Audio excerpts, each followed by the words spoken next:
मध्य प्रदेश में अभी global investment summit चल रहा है और आप लोगों ने सुना होगा कि मध्य प्रदेश में अब 31 या 33 इस तरीके के कुछ आंकड़े आ रहे हैं कि 33 लाख करोड़ रुपए का इन्वेस्ट होगा। अभी जो ग्लोबल इन्वेस्टमेंट समिट चल रहा है और आपको न्यूज में देखने को मिलेगा कि इस निवेश के साथ साथ 21 लाख लोगों को नौकरी मिलेगी। आप लोगों को लग रहा होगा कि ग्लोबल इन्वेस्टमेंट समिट में इतना सब कैसे हो गया, क्या पहली बार हुआ है, इससे पहले कभी नहीं हुआ। तो ये पहली बार नहीं है, इससे पहले भी कई बार हो चुका है। क्यों? क्योंकि आपको पता होगा कि मध्य प्रदेश में ग्लोबल इन्वेस्टमेंट समिट की शुरुआत 2007 से हो चुकी थी। कब से? 2007 से, और लगातार 2 वर्षों के पश्चात ये आयोजित होते रहता है। यहां पर सबसे महत्वपूर्ण बात यह है कि ये ग्लोबल इन्वेस्टमेंट समिट जो 2007 से शुरू हुआ था, वो मध्य प्रदेश की औद्योगिक राजधानी इंदौर में आयोजित हुआ करता था। पर पहली बार है जब 2025 में यह ग्लोबल इन्वेस्टमेंट समिट कहां पर हुआ है? मध्य प्रदेश की प्रशासनिक राजधानी भोपाल में आयोजित हुआ है।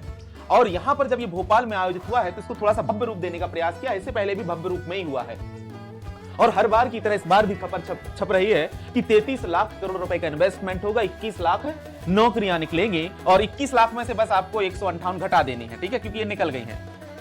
तो 21 लाख क्या है, नौकरियां निकलेंगी। पर आप देखेंगे कि अब 2025 के बाद 2027 में वापस से ग्लोबल इन्वेस्टमेंट समिट होगा मध्य प्रदेश में। फिर यही खबर आएगी कि 35 लाख करोड़ बढ़ जाएगी ये संख्या, ये आंकड़े, या 40 लाख करोड़ का इन्वेस्टमेंट होगा और 25 लाख लोगों को नौकरी दी जाएगी। 2 साल बाद फिर यही खबर छपेगी। तो ये सिर्फ खबर होती है, हकीकत में क्यों नहीं बदलती? इसके पीछे कारण है, जब ये इन्वेस्टमेंट समिट हो रहा होता है तो वहां पर मेमोरेंडम ऑफ अंडरस्टैंडिंग और मेमोरेंडम ऑफ एग्रीमेंट, ये 2 चीजें होती हैं। ये जो मेमोरेंडम ऑफ अंडरस्टैंडिंग, जिसको एमओयू साइन कहा करते हैं हम लोग, कि एमओयू पर साइन हुए हैं, इसका मतलब सिर्फ इतना सा होता है कि जो निवेश करने वाले व्यक्ति हैं उन्होंने आश्वासन दिया है कि ठीक है, हम आपके इस प्रदेश में इतने लाख करोड़ का आश्वासन करेंगे, चाय समोसे पानी खाया पिया मिले बड़े बड़े मंत्रियों से, नेताओं से, प्रधानमंत्री से भी, और अपने चले गए। और उसी के आधार पर वो बताकर चले जाते हैं कि संभावित रूप से हम इतना निवेश यहां पर करेंगे, ये इकाई खोल सकते हैं। मेमोरेंडम ऑफ जो एग्रीमेंट होता है, ये क्या है? ये कानूनी समझौता है, ये वास्तविकता है। ये क्या है? ये जो समझौता है यह वास्तविकता है।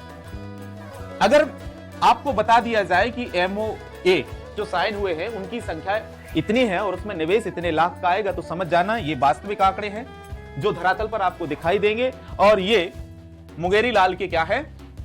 सपने हैं जो सिर्फ आपको दिखाए जाने हैं।